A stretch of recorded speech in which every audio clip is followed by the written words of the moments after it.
So this is actually the second try of me actually trying to film this, and yeah, you can see my glasses are fogging up, so I'm probably going to have to edit that out. Maybe I'll leave this in just to show you how truly hot it is in my house. So this is the second time I've tried to film this in the last week.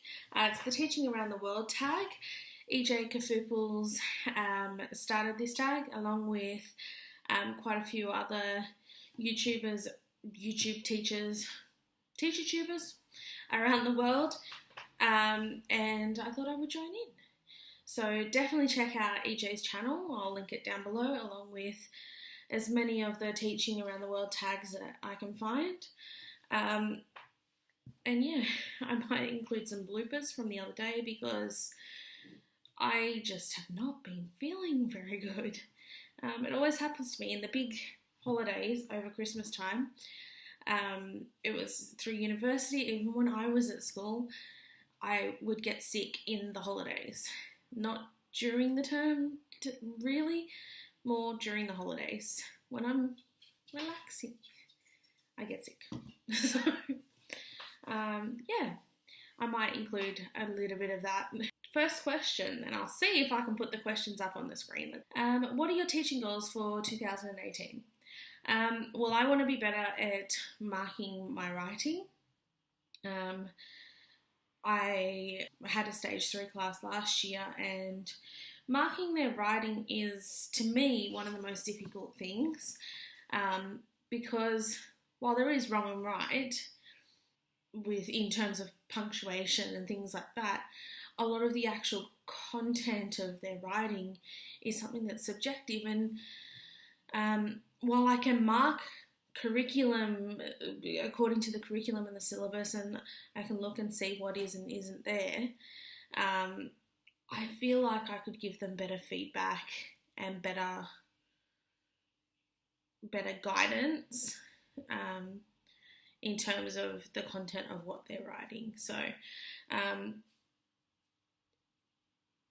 being able to provide that feedback is part of this, but also being able to keep up with marking. That's something I find difficult, not impossible, but difficult. And I know from a lot of teacher tubers that I watch that marking is a big thing for them as well. It's never ending. There's always something to mark. And it's all right with the maths, most of the maths, where it's just, yes, it's correct or incorrect and things like that. And I like to mark in the moment as well. So it's just, that's something I want to work on this coming year. I would like to do some of the NAPLAN courses, NAPLAN writing marking courses, just to learn more about marking writing. So that's my teaching goal for this coming year. As a lifelong learner, what are your learning goals for 2018? A big push in our state at the moment, I think it might be is Australia-wide, honestly, is visible learning. We started doing some of the aspects of visible learning within our stage and school last year, but I didn't do too much research into it and behind it, and that's something that's a big thing for me this year that I would like to get my head around. There is a big push for it within pretty much all schools at the moment, so that's definitely something I want to look into and learn more about this year. What lessons do you typically teach in the first week back, or how do you address the new year, if at all? I've got a few things that I've written down. The first thing was I always get the students to write a letter to themselves, and it's a letter that I don't read. It's about their goals, it's about how they're starting the year, their age, how they're feeling at that point in time. Basically a snapshot of who they are in that moment, and then I give it back to them on the last day so that they can read how far they've come in a year. So that is one of the first things I get them to do. Another thing is I like to start my whole time with them with a STEM challenge. for a few reasons. My first one is because I like to see how the groups work, because some might gravitate toward each other, some might not get along with each other, and an initial STEM challenge is a good way to see how they work, basically. For that reason, I also like to do the STEM challenge, because I do a lot of STEM challenges within my class to consolidate things in science and maths and things like that. And I want them to get a taste of what being in my class is like. That's one of the other reasons. And another reason is it's a good icebreaker. I believe that a lot of students thrive on that challenge of, can you do this? Can you make this happen? Can you work together to make something happen? Setting up classroom and school expectations and letting them know what is expected when they're in my class, as well as coming together to do the class rules and class mission statement and things like that. That's within the first week we do that. Goal setting, I like to get them to set some goals for the year, and not necessarily academic goals. Last year I had some students that said they wanted to learn how to do cartwheels, which they did by the end of the year. Took them a whole year, but they did it.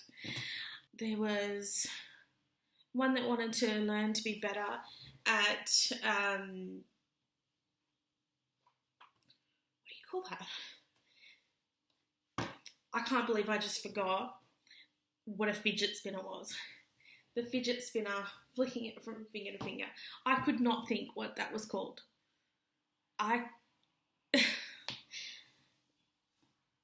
Yeah, that was a craze within Australia, just in case you aren't aware.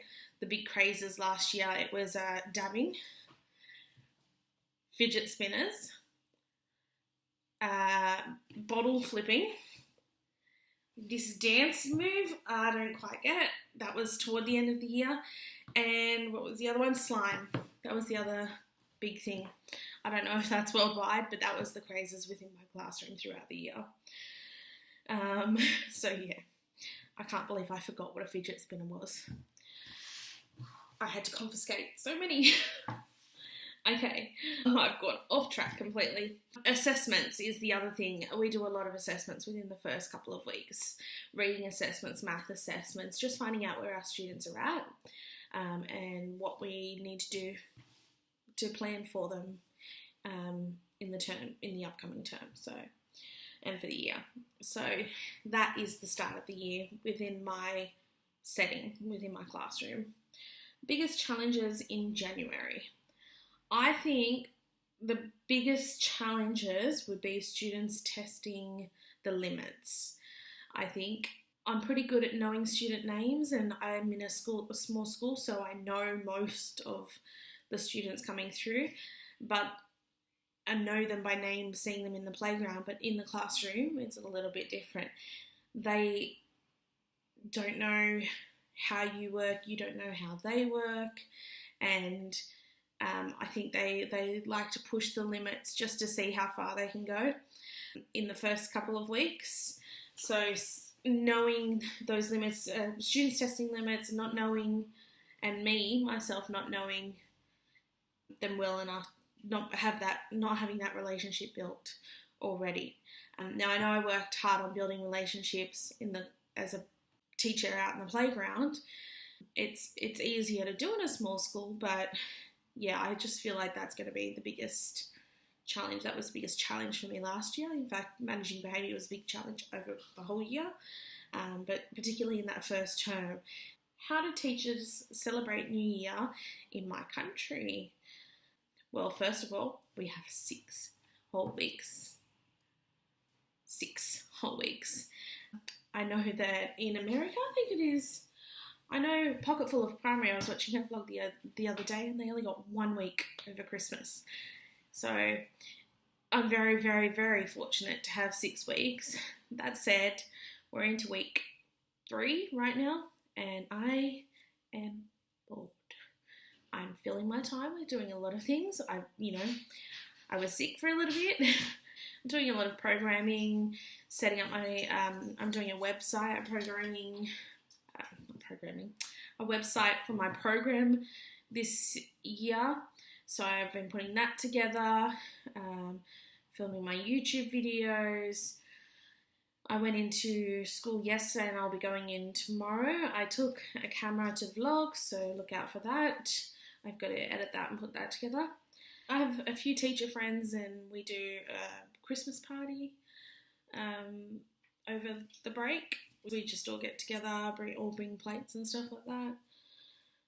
Most of our holidays are spent relaxing or attempting to relax or faking relaxing while you're still thinking about work. Yeah. Okay, next question. New Year's blessing, and this is the last question. So New Year's blessing. So I really liked EJ from Kafoople Land. I really liked her blessing, and I've kind of gone and adapted it a little bit to something that I would like to give a blessing to other fellow teachers. May your holidays be relaxing, may your first week back be amazing, and may you get time to look back on your successes. So yes, that is the end of the Teaching Around the World tag. I tag every teacher that hasn't yet done it.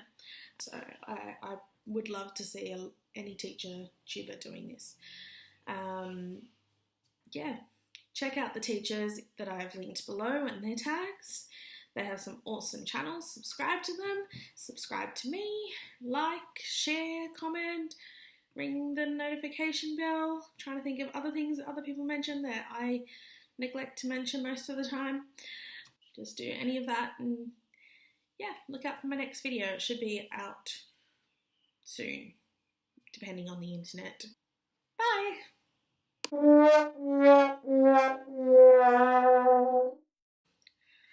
my goodness. This is actually my second go at trying to, look at it. Oh my goodness. Whew. You know what? I'm just going to turn the air conditioner on because it's hot and it's the only way I'm going to get through this.